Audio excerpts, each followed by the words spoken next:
Hi, Martin Radnan here with the next instalment in the basic Microsoft Word course.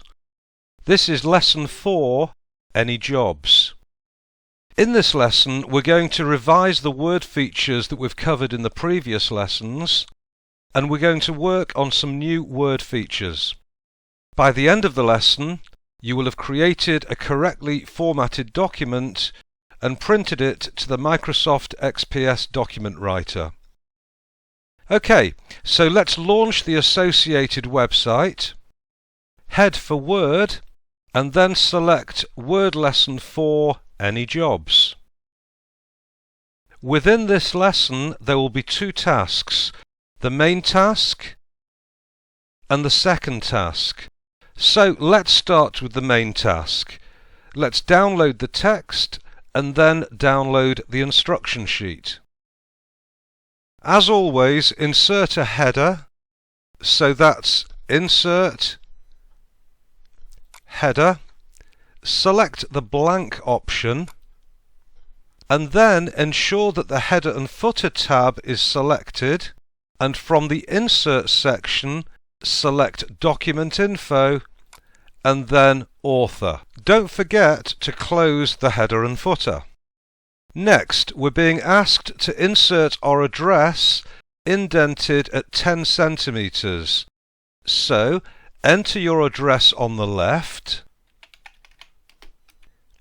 select all the address text, then select the Layout tab, and in the Paragraph section, change the left indent to 10 centimeters, and then click away.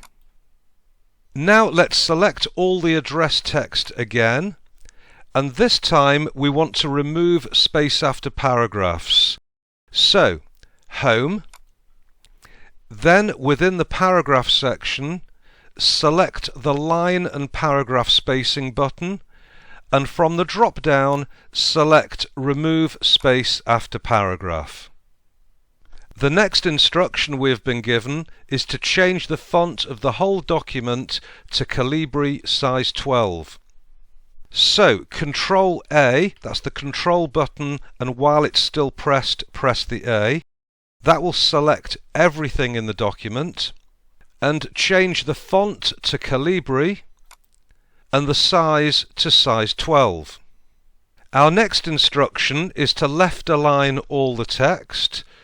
Well, we already have all the text selected, so all we need to do is to stay on the Home tab and select Left Align.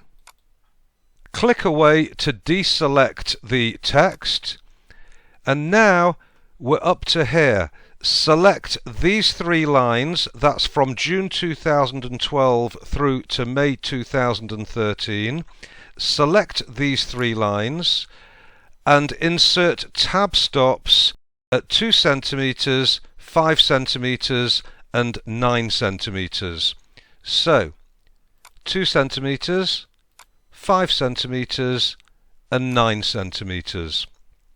While we're there, let's also remove space after these paragraphs. So, Home,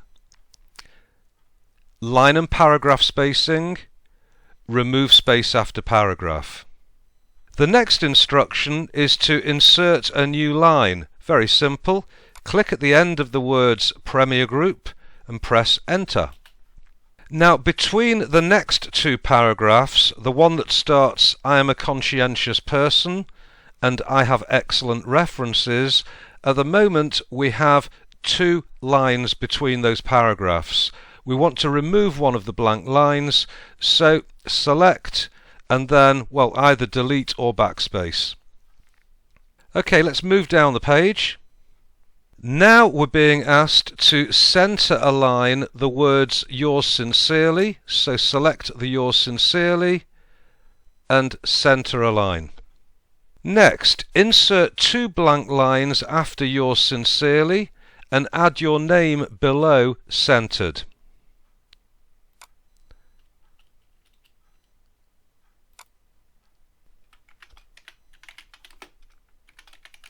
Select the name and center. Okay, moving further down the page, we're now being asked to move this address from virgin.com down to England to the top, just above Dear Mr. Branson, but below your address. So select the address, right-click, cut, and then just above Dear Mr. Branson, right-click and paste. Finally, for this address, we're being asked to remove space after paragraphs, so select the paragraphs, and then from the Home tab, line and paragraph spacing, remove space after paragraph. Now let's zoom out just to make sure this fits on one page, which it doesn't. So one easy way would be to delete any redundant lines. I don't need as much spare space between the virgin.com address and the salutation Dear Mr. Branson, so let's get rid of one of these spare lines. I've selected and I'm pressing backspace. Now we'll find that all of this letter appears on one page.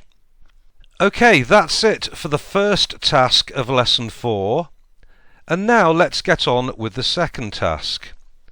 So let's navigate to the associated website again, select to enter the word lessons section, and then launch lesson 4 again.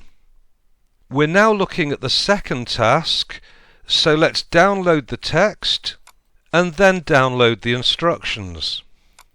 Open the document containing the text about Nottingham, and firstly let's change the font style of the text to Arial. So select the text. From the Home tab, change the font to Arial, and change the font size of the text to size 12. Let's click away to deselect. We're now being asked to center justify the first paragraph. So select the first paragraph.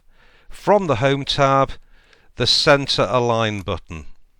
Next, let's right justify the middle paragraph. Now I'm suggesting the middle paragraph is this one that starts with Nottingham down to the word population. So I've now selected it. We now want to right justify it. So from the Home tab, paragraph, right align. Let's now look at fully justifying the text. Let's find the third paragraph, and this time select this button which says Justify. As can be seen, once fully applied, the beginning and ending words on each line will align with the left and right margins to create a block effect, just like in magazine print or newspaper print. The exception is the last line of each paragraph, which will use standard left alignment. Okay, let's click away to deselect. Now we want to use the Find tool to find how many times the word Nottingham appears in the text. So to do this, select the Home tab. In fact, just so that we can see everything, I'm going to maximize this Microsoft Word window. And now, from the Home tab, we'll be able to find the Find button. Click the Find button.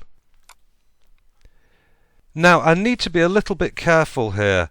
If I put in the word Nottingham, it will select all the occurrences of the word Nottingham, but it's also picking up Nottinghamshire or Nottinghamshire. And we are informed that there were 14 occurrences of the word Nottingham, and they're all highlighted on the original page. At the bottom of the text, type the number of times the word Nottingham appears.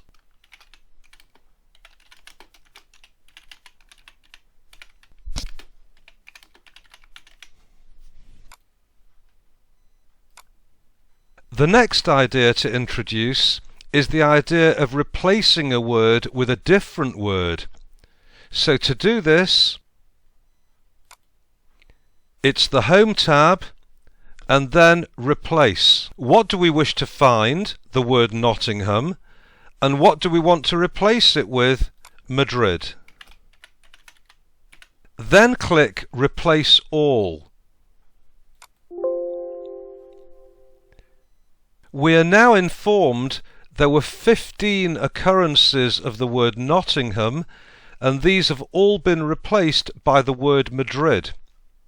If you're wondering why it's 15 now and not 14 as it was before, that's because we added in the sentence at the bottom regarding the number of times the word Nottingham originally appeared. Press OK to close the Find and Replace. Now, right at the top of the screen, we have an Undo and a Redo button.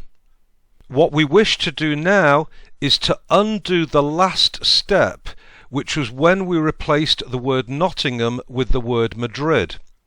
So, click the Undo button, and now we're back with the version of the document in which it's the word Nottingham that appears. If we then click Redo, this will now undo the undo that we just processed, so we're now back to the version that referred to Madrid rather than Nottingham. Let's add our name in the header. So, Insert, Header, we'll select blank, and then make sure your header and footer tab is selected. Select Document Info from the Insert section and select Author. Then close the header and footer view. The final thing we need to do is to print. But let's look at how to print to an XPS printer. This saves the printout as a file which can then be viewed or printed at a later date. This is useful if you wish to provide a file that is not editable in Microsoft Word, or if you are working with, for example, mail merges, but we'll come back to that later. Okay, so how do we do this? File, Print, then change the printer to Microsoft XPS Document Writer. You may have a different option, but it will be called a document writer. Now, when you select Print, it will ask you to provide a location and a file name for this printout.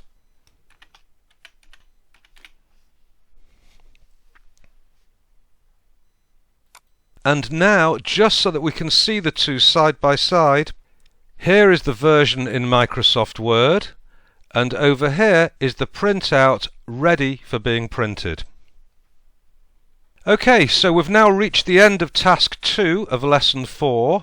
The new concepts we've introduced are justified text, using Find and Replace, using the Undo and Redo buttons, and also printing to an XPS printer.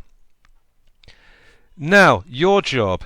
Add these new features onto the guide for Word that you started creating in lesson 3. And then that will bring this lesson to a close. I hope this is making sense, and I look forward to seeing you next time when we will discuss additional features such as the Format Painter, bullet points, changing margins, inserting clip art and spell check. Okay, I look forward to seeing you then.